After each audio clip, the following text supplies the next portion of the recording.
Eu sou a professora Débora Kelmer, de língua portuguesa, e vou aqui com vocês dar continuidade a um assunto que nós começamos na sala de aula, mas agora a gente vai ter que dar continuidade online, né, enquanto as aulas estiverem suspensas. E esse assunto é figuras de linguagem. É uma matéria muito importante para vocês, tá legal? Então estudem e tirem as dúvidas no grupo de WhatsApp, tá certo? Que assim que puder eu respondo vocês, tá bom? Então vamos lá.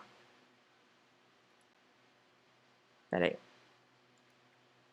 Bom, nós começamos a ver na sala, né, algumas figuras de linguagem, mas aí eu vou começar aqui como se a gente não tivesse visto nada ainda, né, começar do zero, porque aí é mais fácil para quem não pegou, tá? Então as figuras de linguagem, como eu expliquei para vocês, elas são algumas maneiras da gente trazer sentidos diferentes para aquela frase, para aquela ideia que você está querendo passar. Então, a figura de linguagem, ela tem essa característica, trazer um sentido figurado àquele texto, àquela frase.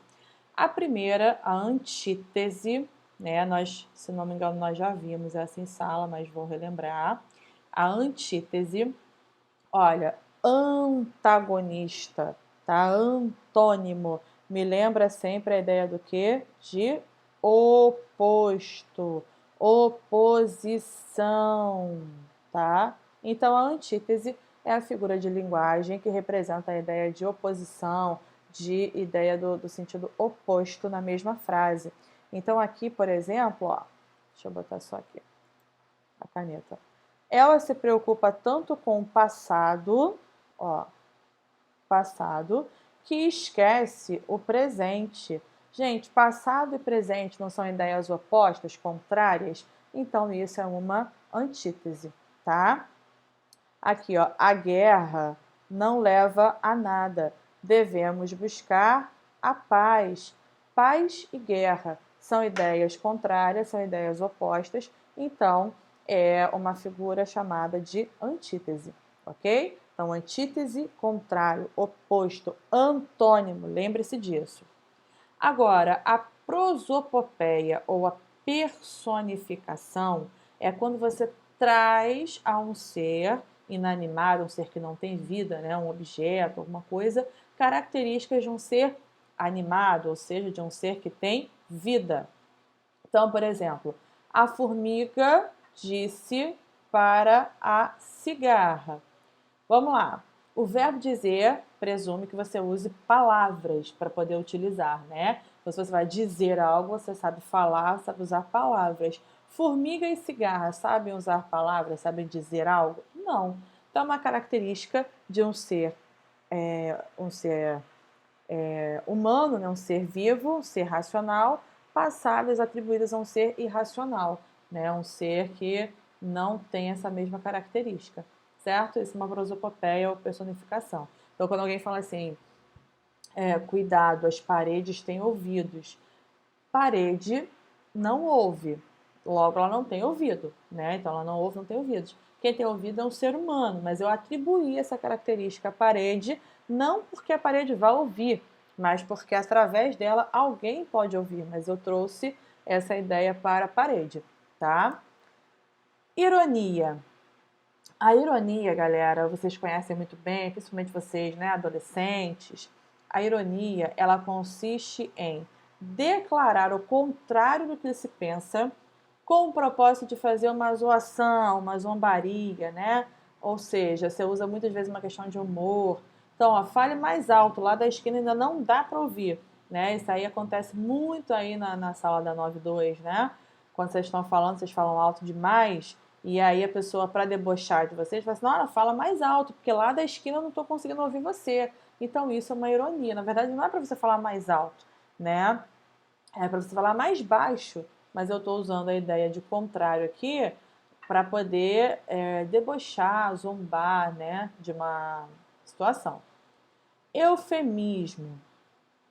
O eufemismo, ele consiste em tentar suavizar, tentar minimizar uma situação que seria de maior impacto, né, seria mais chocante. Então, por exemplo, sua mãe pergunta assim, filho, e aí, você passou de ano? Aí você está com medo de falar para ela que não, que você foi muito mal nas provas. Aí você fala assim: mãe, acho que não fui feliz nas provas. Na verdade, acho que não fui feliz nas provas quer dizer que você foi péssimo, tirou notas horrorosas. Mas você diminuiu aquele impacto de falar: não, mas fui péssimo, tirei nota muito baixa. Então, acho que não fui feliz nas provas é um eufemismo porque ele diminui esse impacto, né? O seu vovô virou anjinho. A gente fala muito isso para criança quando alguém morre, né? Você vai falar: seu avô morreu, foi embora, empacotou. Não, você vai diminuir isso, você vai falar: olha, seu vovô virou anjinho, quer dizer que agora ele mora no céu, certo? Essa suavização se chama eufemismo. Hipérbole. Hipérbole consiste no exagero. Exagero. Tudo que vocês fazem também, né? Ó, eu já disse isso. Peraí, eu já disse isso 1 milhão de vezes. Chorei rios de lágrimas. Gente, veja bem. 1 milhão de vezes. É possível você falar a mesma coisa 1 milhão de vezes? Até pode ser, né? Durante uma vida inteira. Mas quando você fala assim: mãe, posso ir pra rua brincar? Garota, já te falei 1 milhão de vezes que não pode. Então quer dizer o quê? Sua mãe falou várias vezes para você que não pode. Ela está exagerando para mostrar para você que não pode. E não pode mesmo, hein, galera? Tem que estar dentro de casa. É confinamento, não é férias, não, tá? Não são férias coletivas, não. Chorei rios de lágrimas. Imagina uma pessoa ter tanta lágrima capaz de formar um rio, né? É um exagero muito grande. Agora, a próxima figura é a comparação. E a comparação, galera, ela é muito interessante porque ela estabelece, né, a comparação entre dois termos por meio de uma qualidade comum a ambos, ou seja, ela vai ver o que existe em comum entre ambos, certo? Pera aí, eu rabisquei no lugar errado aqui. Pera aí. Pronto. Agora, entenda uma coisa. Esses elementos, eles vão aparecer ligados por conectivos subordinativos. Ou seja, olha aqui. Ideias são como pulgas. Galera, eu estou comparando as ideias às pulgas, não estou? Só que eu estou usando aqui, ó, o como para ligar esses dois elementos de comparação. Então, se eu estou comparando e eu usei um conectivo, desculpa, e eu usei um conectivo, significa que eu tenho uma comparação. Ou seja, a comparação, ela traz a ideia, né, semelhante entre dois elementos, mas usando um termo comparativo, ou seja, como, do que, igual, tá? Então, por exemplo, se eu falar assim: ideias são iguais a pulgas, tá? Ideias são mais rápidas do que pulgas. Continuo comparando, mas eu usei o do que, usei o como, usei o igual. Então, eu tenho uma comparação. Diferentemente da metáfora, porque a metáfora, ela não vai usar a conjunção como, ou seja, ela não vai usar nenhuma conjunção comparativa, tá? Então, ela não pode, a metáfora, ela não tem essa ideia ela tem a ideia de comparação, mas sem o termo comparativo. Então, ó, o tempo é uma cadeira ao sol e nada mais. Então, veja bem, eu falei aqui ó, que o tempo é uma cadeira ao sol. Mas eu não usei o tempo por exemplo, como, o tempo é igual, tá? Eu não usei isso. Então, se eu não usei, eu tenho uma metáfora, tá bem? Então, entendam, metáfora e comparação. As duas fazem a mesma função, que é a de trazer semelhança, né? Traçar semelhança entre dois elementos. Diferença, comparação, a comparação traz obrigatoriamente um termo comparativo, tá legal? A metáfora não pode ter, ok? Agora, a catacrese, ela é bem simples de você entender. Quando você usa um nome, né? Você dá um nome a um elemento que não é dele inicialmente, né? É uma catacrese. Então, por exemplo, sentou-se no braço da poltrona para descansar. Gente, braço, tá? Cadê? Opa. Braço é uma característica de uma pessoa. A poltrona é uma pessoa? Não. Mas eu falei que é o braço da poltrona porque é o mais semelhante. É igual quando a gente fala assim, ó, dente de alho, asa da xícara. O alho, ele não tem dente, mas eu, para nomear aqueles gominhos de alho, achei melhor usar o quê? Dente. Associa mais rápido, né? Asa da xícara. É a mesma coisa. A xícara não é uma ave que tem uma asa, mas aquela alça para segurar a xícara, a gente chama de asa. Isso é uma catacrese, tá? Seguindo, a metonímia. A metonímia também faz parte de uma substituição. E normalmente a gente tem algumas relações muito comuns, né, na metonímia. É muito comum você substituir o nome do autor pela obra, tá? Então, por exemplo, ler Miguel de Cervantes é como sonhar acordado. Galera, Miguel de Cervantes é o autor. Você não leu Miguel de Cervantes, é porque o Miguel de Cervantes, que já morreu, já está só o pó, né? Mas você está lendo a obra do Miguel de Cervantes, os livros dele. Então, em vez de dizer que eu vou ler a obra do Miguel de Cervantes, eu digo que eu estou lendo o Miguel de Cervantes, ok? Então, isso é autor pela obra, tá? Por exemplo, você passou o dia inteiro aí ouvindo, sei lá, não sei, um cantor que vocês gostem, MC Pose, né? Aí a sua mãe fala assim, nossa, garoto, você tá o dia inteiro com esse tal de MC Pose. Quer dizer o quê? Você tá ouvindo a música dele o dia inteiro, não quer dizer que você esteja ao lado dele realmente. Isso é uma metonímia, tá? Também, ó, parte pelo todo, tá? Então aqui, ó, não tinha, peraí, não tinha um teto para abrigá-lo. Gente, a sua casa é formada só por um teto? Existe uma casa formada só por um teto, sem parede, sem alicerce, sem porta, sem chão? Não tem como. Mas eu estou usando a parte, né, que é o teto, para me referir a tudo. Quer dizer que ele não tinha um teto, por quê? Porque ele não tinha uma casa, tá? Então isso é uma metonímia. A marca pelo produto, tá? Também, cadê? Ó, vamos comer um McDonald's. Na verdade, você não vai comer um McDonald's, você vai comer um hambúrguer, né, feito pela rede McDonald's. Então, quando você fala, é igual quando você fala assim, vou lavar a panela com Bombril. Não é Bombril, é esponja de aço. Mas em vez de usar o produto, falar o produto, eu falo a marca. Vocês usam o tempo todo Lick Paper, mas não é Lick Paper. Lick Paper é o nome. Você tem aí o corretivo, tá? Durex para colar a folha. Durex é a marca. O nome mesmo, né, do produto é fita adesiva e por aí vai, certo? E, eu repeti o autor pela obra, botei 2 vezes, nem lembrei. Passava o de ler Machado de Assis a mesma coisa do de cima, tá? Nem vi que eu tinha repetido, certo? Bom, metonímia foi, continuando. Pleonasmo. O pleonasmo é a repetição de um termo com a ideia de dar ênfase, né? Ou seja, se não é um pleonasmo, você tem que tomar muito cuidado com o pleonasmo, porque ele pode cair no chamado pleonasmo vicioso, né? Então, por exemplo, quando eu falo assim, ó, eu vi com esses olhos. Peraí, o negócio foi mais pra cima, gente. Essa caneta não me obedece. Peraí.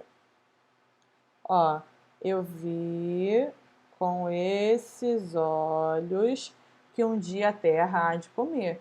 Se você viu, é óbvio que você viu com quais olhos? Com os olhos do seu irmão? Não, com os seus olhos, né?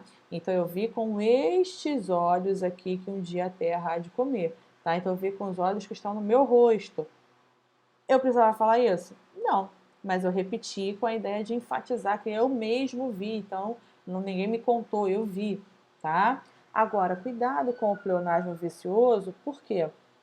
Se eu falar assim pra você, gente, você tem que entrar para dentro agora, tá? Porque Quem sair para fora e subir para cima não vai descer para baixo, um exemplo, né? Sair só pode ser fora, entrar só pode ser dentro, subir não tem como subir para baixo, só para cima e vice-versa, né? Descer também só pode ser para baixo. Então isso é considerado um pleonasmo vicioso, não deve ser utilizado, tá? E a última aqui, a onomatopeia. A onomatopeia, ela é a representação de um som, tá? Um barulho, um som, por palavra ou palavras, um conjunto de palavras, tá? Então, por exemplo, você fala assim, eu só escutei o trim do telefone, ela bateu a porta e paf, foi embora, né? Então você está representando o som de algo que aconteceu. Isso é uma onomatopeia. Então aqui, ó. E era tudo silêncio na saleta de costura. Não se ouvia mais que o plic, plic, plic da agulha no pano. Então esse plic, plic, plic, né? Aqui. Cadê? Ó. Plic, plic, plic. Oi. É a minha onomatopeia. Certo? Bom, exercícios para vocês. São bem fáceis, vou explicar, depois eu vou divulgar o gabarito, tá? Ó, aponte a figura. Qual a figura que acontece aqui, ó? Naquela terrível luta, muitos adormeceram para sempre. Adormecer para sempre não seria o quê? Significaria o quê? A pessoa que adormece para sempre, ela morreu, né? Mas eu não escrevi isso, eu diminuí essa informação. O que seria então? Antítese, eufemismo, hipérbole, prosopopeia, metonímio? 2. Na expressão a natureza pode estar chorando, temos o que? Natureza e chorar. Ó, a natureza está chorando. Natureza é uma pessoa que chora mesmo, tem lágrimas, né? Isso representa o quê? Uma antítese, uma catacrese, uma ironia, uma personificação, um eufemismo. 3. O zum, zum, zum das crianças no prédio irritou o velho. Ó, nessa daí, ó, zum, zum, zum, representa o quê? O som, né, das crianças. Quem é que é o som aí? 4. Eu já lhe disse 1 bilhão de vezes para não exagerar quando falar. Exagerar, ó, 1 bilhão de vezes. O que é isso? 5. A confiança é uma mulher ingrata que te beija e te abraça, te rouba e te mata. Inverso aí dos racionais. Podemos afirmar que esse trecho foi construído por meio de uma figura de linguagem denominada o quê? Que figura aparece aí? Ó? Confiança é uma mulher ingrata. Tá comparando, não tá? Mas preste atenção. 6. A imagem abaixo tem a seguinte figura de linguagem. Olha a imagem abaixo. Chegou a tinta de alta qualidade e preço baixo. Veja bem, a tinta de alta qualidade e de preço baixo. Qual a relação que existe aí nessa figura de linguagem? Antítese, comparação, onomatopeia, catacrese, eufemismo? 7. Que figura de linguagem há na imagem abaixo? Amor, estava dirigindo seu carro quando, contra minha vontade, a lataria do seu carro ganhou um formato único, diferente e personalizado. Fala logo que você bateu meu carro. Então veja bem, ela bateu o carro, falou para ele, amor, eu bati seu carro. Não, né? Ela, olha, ele teve uma contra minha vontade, ganhou um novo formato. Muito legal essa maneira de falar que bateu o carro, né? Isso representa o quê? Uma metáfora, uma metonímia, uma ironia, uma hipérbole, um eufemismo? E a última, examine a imagem abaixo e sobre o diálogo presente assinale a única alternativa correta. Então veja bem, tem um diálogo aqui no WhatsApp, tá? Mãe, tô aqui em casa sozinho, como faço café? Aí a mãe responde, primeiro você coloca 2 copos de água no fogo. Aí ele botou realmente os copos no fogo e botou, tem que ficar quanto tempo, né? Quando ela fala copo de água, não tá falando necessariamente botar o copo, né, no fogo. Então, veja bem, ó, quando você fala assim, você vai comer um prato de macarrão, o prato é feito de macarrão? Não, né? Você está substituindo uma parte pelo todo, ó, metonímia, lembram? Então, eu quero que você me diga o que acontece, o que é correto falar sobre essa figura. Você tem aí A, B, C, D e E para responder. ok? Bom, galera, peraí, deixa eu me achar aqui, mouse. Caramba. Peraí, gente. Deu aqui um pequeno problema no mouse. Ah, ele desligou.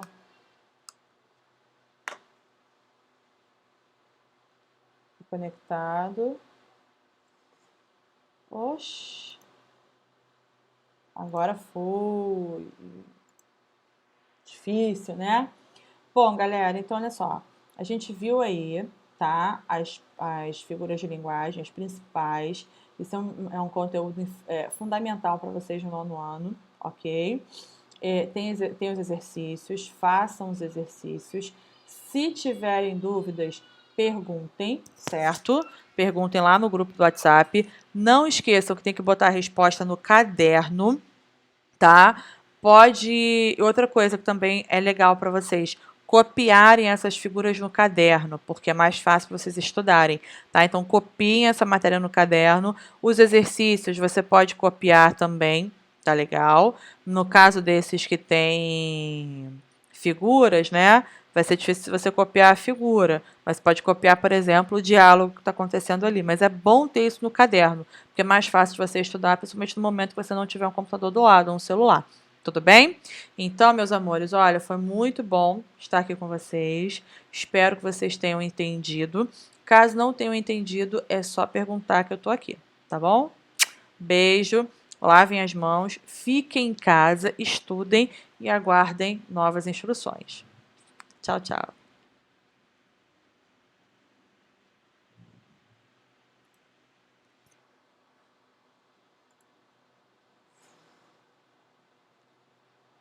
Ó, Cristo.